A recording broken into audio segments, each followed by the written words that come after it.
Hello there, it's the Mediocre Painter here, and I've been painting miniatures for 30 odd years and playing war games, and I'm doing videos to try and help people get into the wargaming hobby because I've made the mistakes so you don't have to.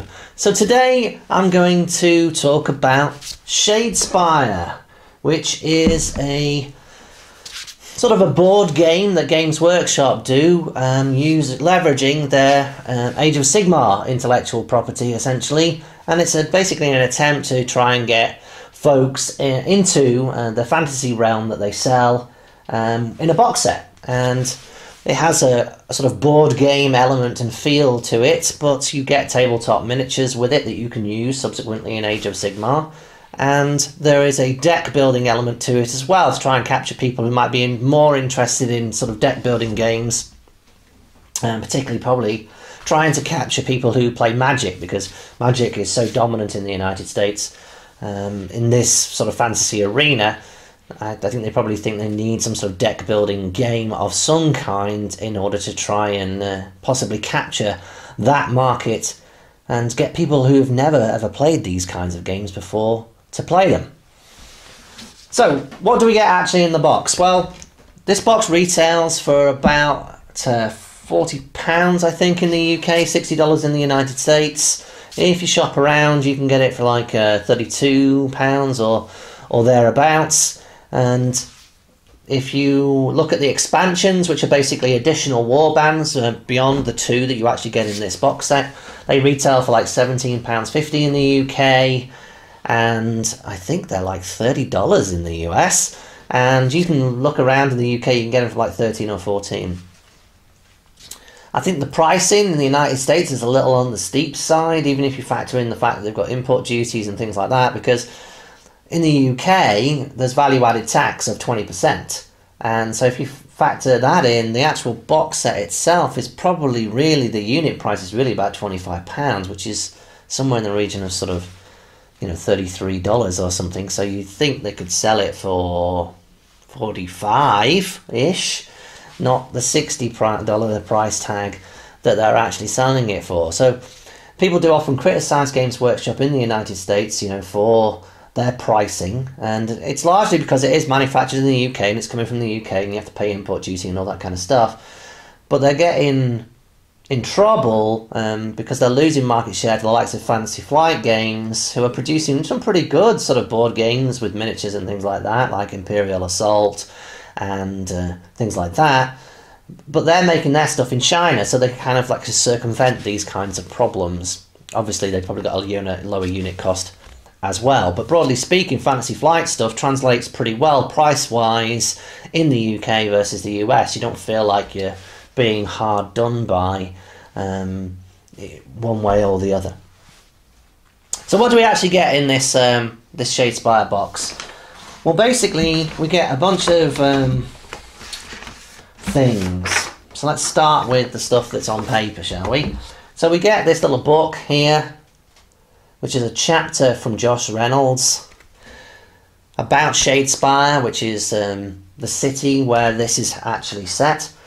And Josh Reynolds has written a bunch of stuff in the Black Library. If you don't know what the Black Library is, it's Games Workshop's literature arm, and there's lots of books and some really excellent stuff. Anything by Dan Abnett is absolutely brilliant, by the way, or Bill King as well.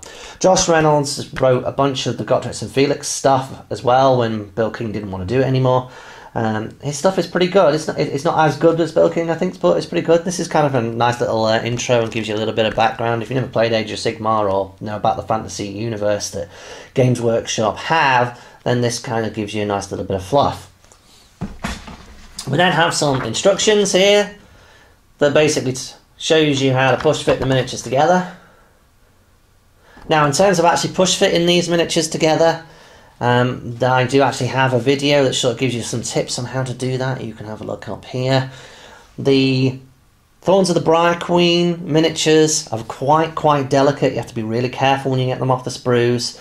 And one of the interesting things that is about this is that the age on it is 12 plus, but it does actually say you need to get an adult to get them off the sprues. Whereas if you look at the First Strike box set, which I've done a review of here, then you'll see that it's 16 plus, you need to use snips, etc, etc. So I find it interesting that they've done those two things differently.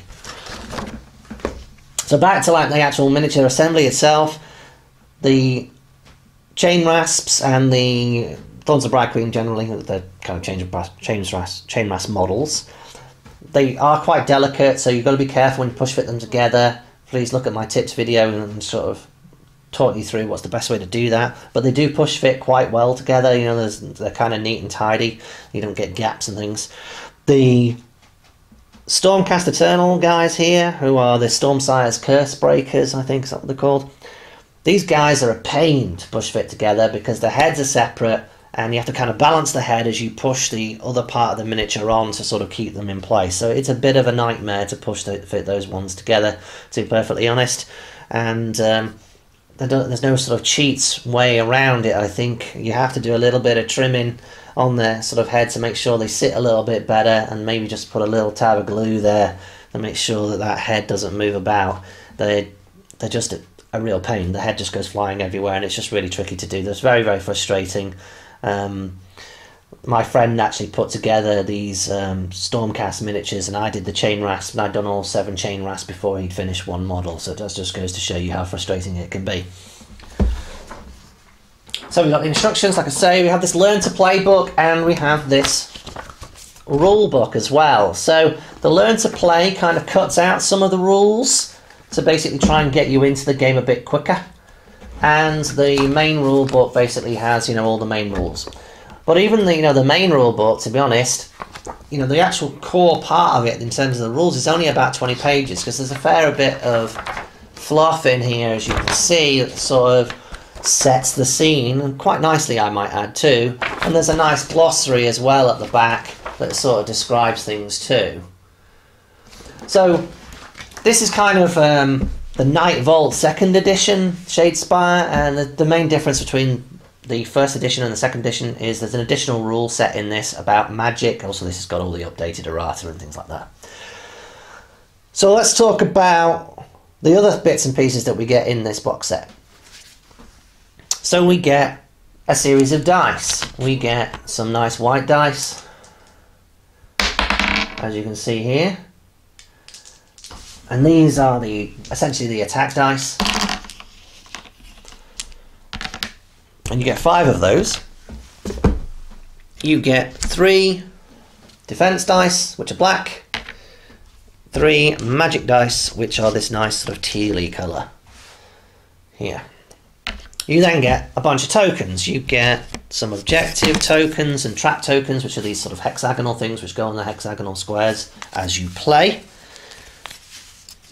You get a bunch of movement and move or charge tokens, which are like this, which are reversible. You get a bunch of on guard tokens like this. These aren't reversible. You get some turn tokens, which you use to basically count your turns. Oh, sorry, not turns, actions. Sorry, they call it actions. We get these blood tokens, which indicate damage.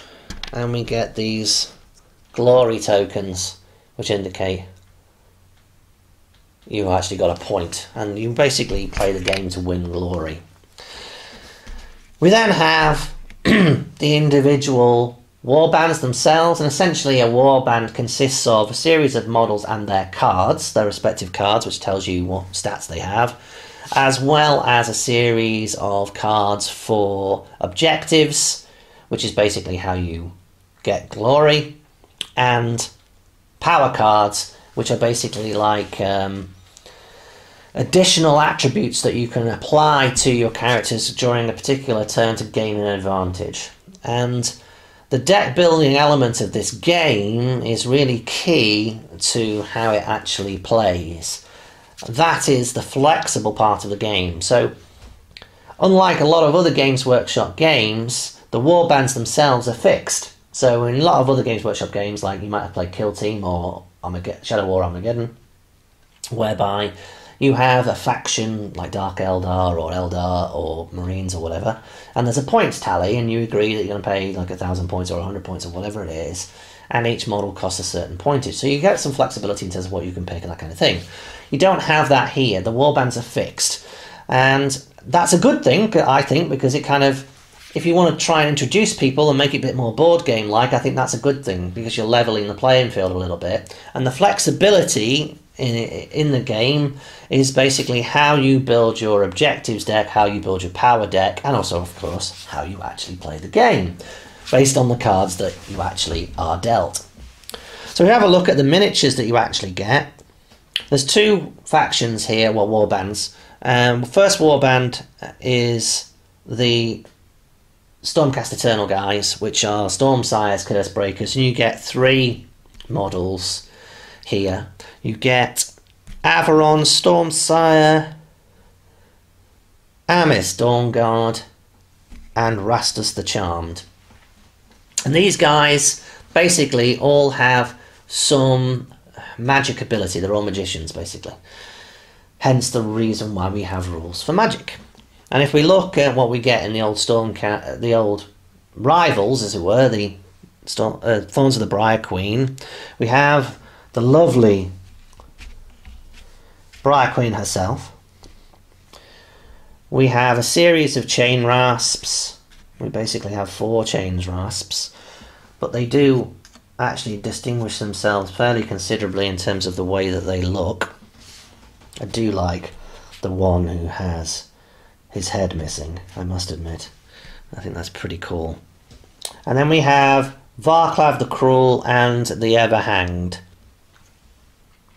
These are the last 2. So you can see there's quite a disparateness between these 2 warbands. One's only got 3 models and one's got 7.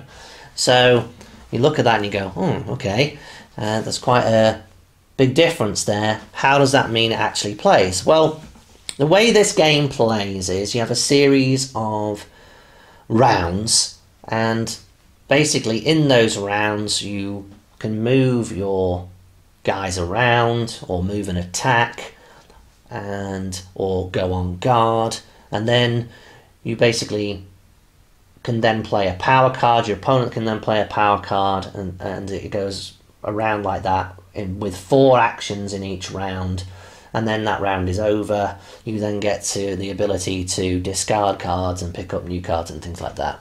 And the whole point of the game is to try and gain glory, and you get glory by achieving objectives. And so this is why it's important, to have your objective deck stacked in a fashion that you wish to play with. So just to give you an idea of what an objective might be, it might be hold objective 3. So on the actual board game, on the board itself, you have a series of squares where you basically put objectives, and then you reveal those objectives, and you can get glory by occupying those objectives at the end of a round. And the board isn't that big. It's only, basically 10 squares along, and typically a character can move sort of 3 or 4 squares in one go. Now there are some squares that basically mean that you can't pass through. Some of them can cause you damage and things like that. So that the actual scene, there is the way the board does come into play a little bit when you actually come to play it. So the other key thing as well here is the actual power cards themselves. So the power cards can basically be used to augment whatever you decide that you want to do in that particular turn. So just to give you an idea, this one's like Warding Blast, which is basically a magical activity. You've then got things like Sidestep, where you can basically say you choose a friendly fighter and you can move them 1 square. Or Hex, as they say in this game, because they're all hexagonals. Great Strength is another. You get +1 damage to attack rolls and things like that. So how you stack the deck really changes the way you actually play. So just to give you an idea of how an attack kind of works, if we have a look at a card, on the card, I probably should describe the card to you. So on the card, basically, it indicates who the actual model is, like the Briar Queen here, which I've got in front of me. In the bottom left hand corner we have a hex to represent how far she can move, and next to that you'll see basically sort of an arrow, which is basically an evade sort of symbol. And that means that basically that's what you're looking for on the dice when you come to roll defense dice, and it indicates that you're going to roll 2 defense dice. And if you have a look at the defense dice, and that's the black dice, on the defense dice you basically have an exclamation mark to indicate a critical, and a critical can counteract a critical basically. You then have 1 arrow, which indicates an evade, and then you have 2 shields, and then this sort of, I'm not really sure what you call it, but it's sort of a circle with a crown around it and then 2 crowns around it. I'm not really sure what it's actually supposed to mean, but there's 2 of those other symbols. So if you've got an evade as your defensive dice, then basically that and the crit means you've got a 1 in 3 chance of actually a success. So you have to study the dice a little bit to actually understand what these things actually mean to you, sort of statistically, and whether that's one's better than the other, that kind of thing. What we have in terms of the red circle here and the number 4, that indicates basically effectively the number of wounds that the character has. You then have further up, you then have this weapon that they're carrying. In this case, it's the Briar Whip.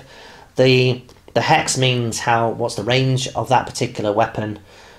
The next one means how many attack dice you're going to roll. You're going to be rolling 3 attack dice, and the symbol indicates what you're actually looking for on the attack dice. So if we have a look at the attack dice, it's the white dice. We basically have a critical, and we have 1 sword. So basically, if you've got swords as your thing, you've basically got a 1 in 3 chance of success of attack, and you're rolling 3 dice.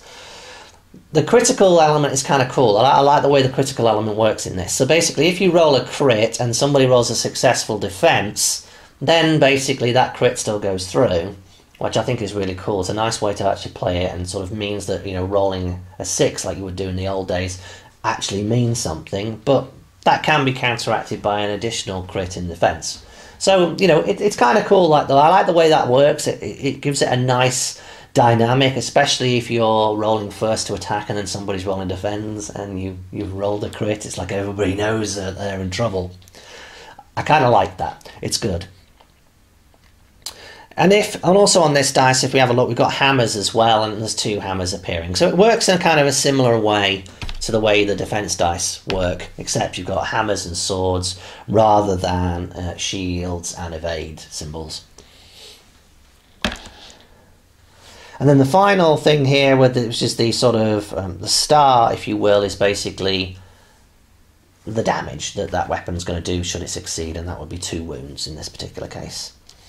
Next to the Briar Queen, you'll see this sort of staff symbol with a number 2. That means that the Briar Queen is a level 2 wizard, and if you get in your power cards the ability to play a spell, then that means you're going to be rolling 2 dice, because you are a level 2 wizard.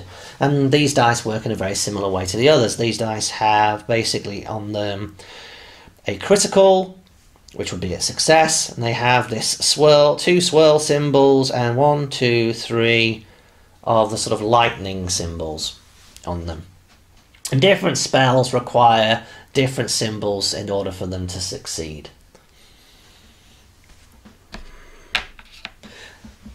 So that sort of describes the way you actually use the actual statistics. You'll also notice on this as well is there may actually be an ability on the character as well, and good one to look at there is Varklav the Cruel. So Varklav the Cruel is pretty much key to the way that you have to play the Dons of the Briar Queen, because this guy can actually move everybody 2 hexes in a turn. There's no point in outnumbering your opposition if you can't actually move your characters, because you only have 4 actions in a turn, and an action might be a movement for a model, or it might be a charge for a model, or it might be going on defense, or it might be playing an action. And so if you've got 7 models, well, you could only ever actually move 4 of them, so you kind of got 3 left over that were never going to do anything other than mean you've still got something on the board.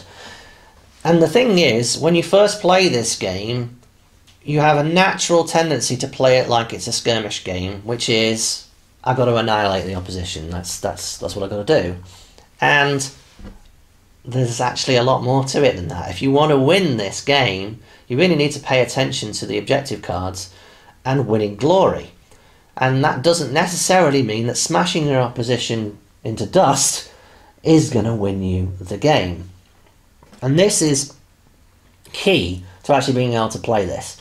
The other thing as well is, you'll notice on all of these cards there's an inspired rule, and in the case of the Briar Queen models, it's if they're adjacent to an enemy fighter at the beginning of your activation, so at the beginning of your turn basically, then they become inspired and you get to turn the card over, and it's kind of like leveling up, and basically it means that they're more effective. In the case of the Briar Queen, she gets an additional 1 to hit. So it's that kind of thing. I'm sorry, an additional damage when she actually causes a hit. And if you look at the Stormcast fellas, then basically they become empowered if you successfully play a spell. And there is a clue there in terms of how you have to play them. You have to try and play as many spells as you can if you're going to actually win with those guys. So I like the way this game plays. Games Workshop say, well, you can play this game inside of an hour, and that is very true. Once you learn the rules, you'll definitely be playing the game in 30 or 40 minutes. It takes a little longer than that first time you play, but not that much longer. Probably only took me and my housemate Scott maybe an hour and 15 minutes, and we were drinking a few beers as well at the same time. So it's a good game, but what we found in our play testing of it, when we played maybe 4 or 5 games of this, and I played lots of other sort of balanced games as well myself to try and figure out how the expansions work in this game, because there are lots of other warbands that you can buy, like there's Orcs, there's Skaven, there's Tzeentch, there's Khorne, there's Dwarves, well, what do we call them, the Fire Slayers. So there's lots of different factions in the game. They all play a little bit differently, and that kind of neat. The other great thing is, these models, these miniatures, are probably the best miniatures that Games Workshop make right now. They're absolutely fantastic. They're really excellent sculpts. They don't require an awful lot of tidy up in terms of mold lines and things like that. They have excellent bases. They push fit together pretty well, Stormcast Eternals aside. They are really excellent, and to be honest, this is the reason why I got them. I didn't actually get them to actually play the game. I got them because I thought they were really cool models, and I thought for £13, 4 or 5 really cool models, that's reasonable value for money, and I get to play them in Shadespire as well. So is the game good? Yeah, the game is good. It's a good game. I like the fact that you can play it inside of an hour. I like the fact that it is a little board gamey. And I like the fact, really, as well, they're not really trying to ram down your throat here. Oh, you've got to get into Age of Sigmar. There's some very light fluff in here that you get given that talks about Age of Sigmar a bit. But they're not really trying to push that to you. They're really focusing a bit on the actual Shadespire game, which is good. The criticism I have, though, of this box set is the 2 warbands are somewhat imbalanced in terms of what you actually get out of the box. So basically you get a fixed deck for both of these warbands when you first start, and then you get a bunch of additional cards which, once you learn the rules, that you can then mix in. Even with those additional mixed in cards, how you would play the Stormcast guys, you don't quite have the cards that you really want in order to be able to succeed with those guys. You really have to stack it very much towards them having lots and lots of spells available in order for them to really have a good chance of success. And there just isn't the cards here to be able to do that.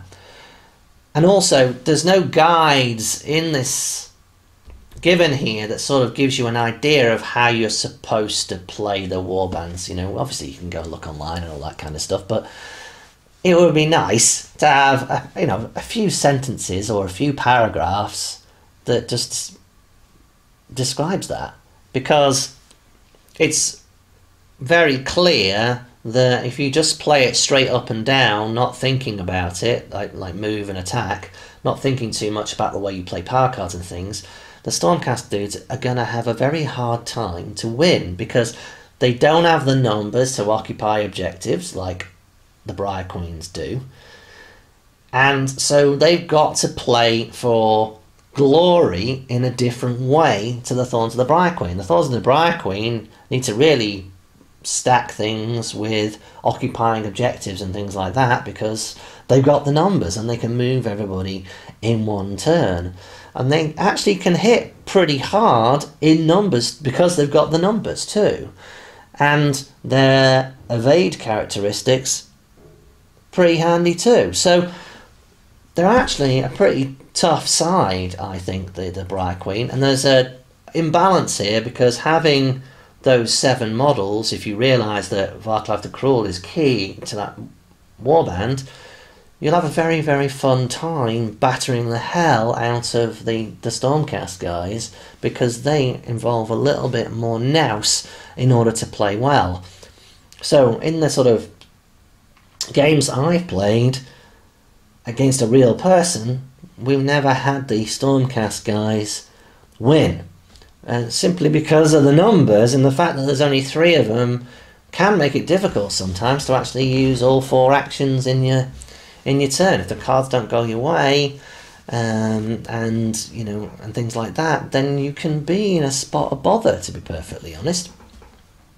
So that's my one criticism here. There is a bit of imbalance in these 2 warbands. I think it might have been better to make the Briar Queen warband a little bit more magical, to introduce the magic, and perhaps have a warband that perhaps didn't use magic, or maybe go for Eyes of the Nine or in here, which is the Tzeentch warband. But I understand why they feel they have to put the Stormcast Eternals in here. That is their equivalent of Marines in the fantasy realm. They want to try and push them as such and make them sell like hotcakes. So I understand why they're trying to do that, but there's definitely an imbalance here, and that, to me, is a little bit detrimental to the success of it, because a new person playing it, if they don't feel like they have a decent game when they first sort of play, and there's always one side winning, for even if it's for a short period of time, if it's the first 3 or 4 games, I think you've probably not done it quite right, to be perfectly honest. Well, that's my only criticism. Once you learn how to play these guys, then it becomes a bit more evenly matched. I would still say, though, having played with a few of the other warbands, having more models does really help. Of course, you do need abilities in order to be able to move those models around. So the ones of the Briar Queen have an ability to be able to move them all at once. Another numerous troop set is the Gits, Zarbag's Gits, and Zarbag's Gits have like a scurry rule that means that they can move all together and things like that. So that's what's the problem with it, but overall it's a good game. If you are thinking about getting into the fantasy side of things because you've always been playing like 40k or something, I think it's a pretty good intro to it. It's easy to pick up. Most people can learn to play it inside of a short period of time, and I think this will get people interested in this versus Age of Sigmar, because you don't have to buy an awful lot of models, and the models are absolutely awesome. They really are fantastic, and that's really what got me into this. I'm a models guy rather than a games guy, but they are absolutely fabulous. But anyway, I hope the review helped. I hope you found it useful. If you did, then please like, please subscribe. That's all for now. Thank you.